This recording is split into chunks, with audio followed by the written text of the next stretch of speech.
the author Hangout, and I have Tony Wilson here, author of The Selwood Boys, Emo the Emu, A Cow Tripped Over the Moon, you name it. Here he is, Tony. Adrian, how are you? I'm good, how are you? Good.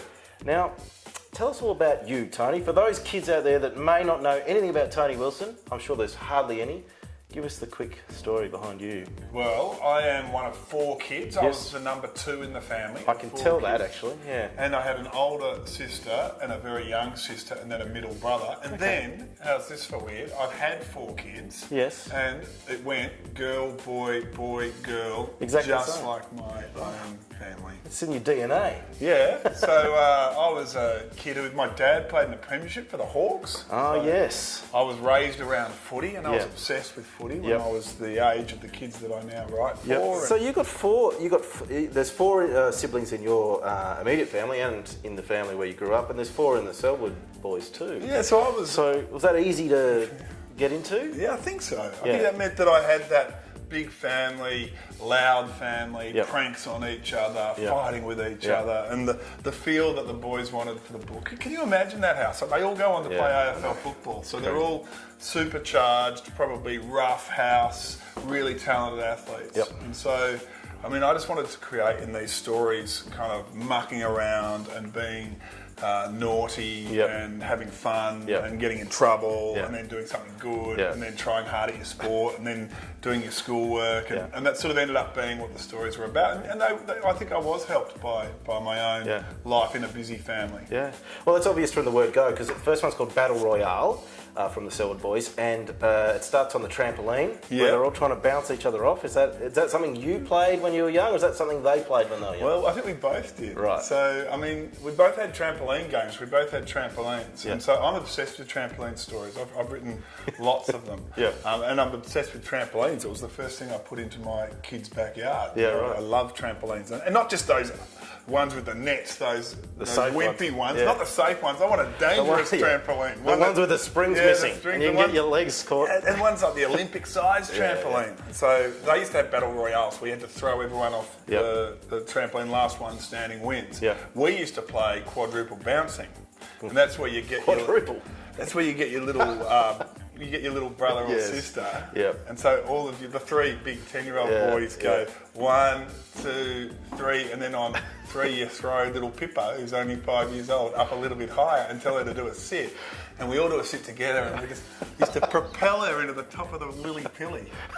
Just wave her goodbye. Poor little Pippa. No, she lived. Did she like that? Or? Well, one time she went off at 45 degrees. Oh, no. Went over the back fence. And do you know I had to write a story for the... Yeah, and this is a good tip. We're doing writing tips later. We are, but an extra one. Yeah, this is an extra one. Yep.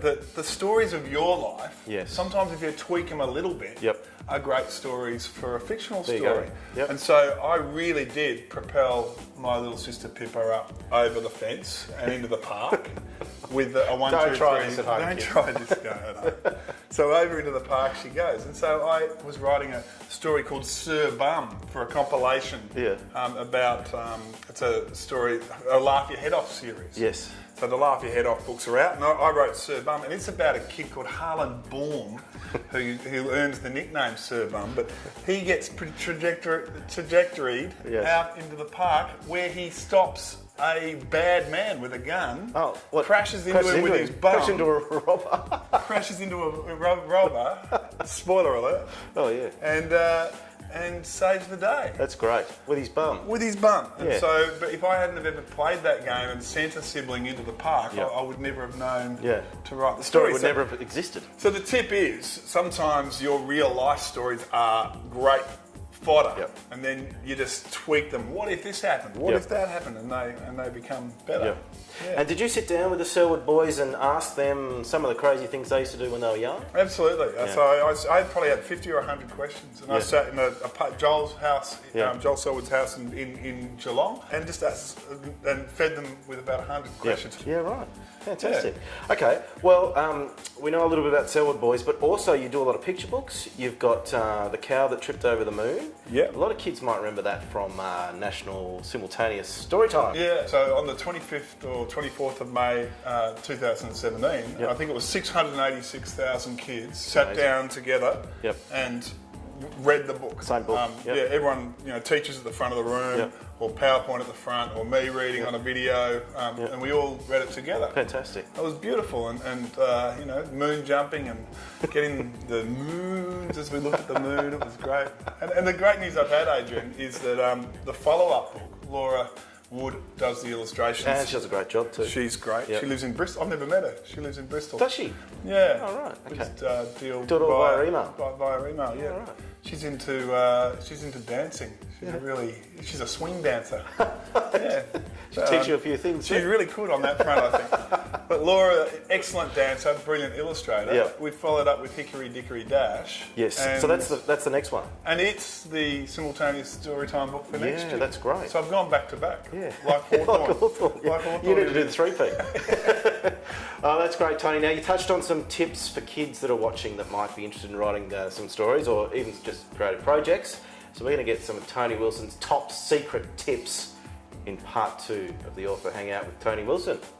Have you got some good stuff for us? Oh, it's just so wise. So I wise. can't wait. Coming up, Tony reveals what he has in common with nuns. Yes, nuns. And then your questions, including a mad footy challenge for a footy mad author.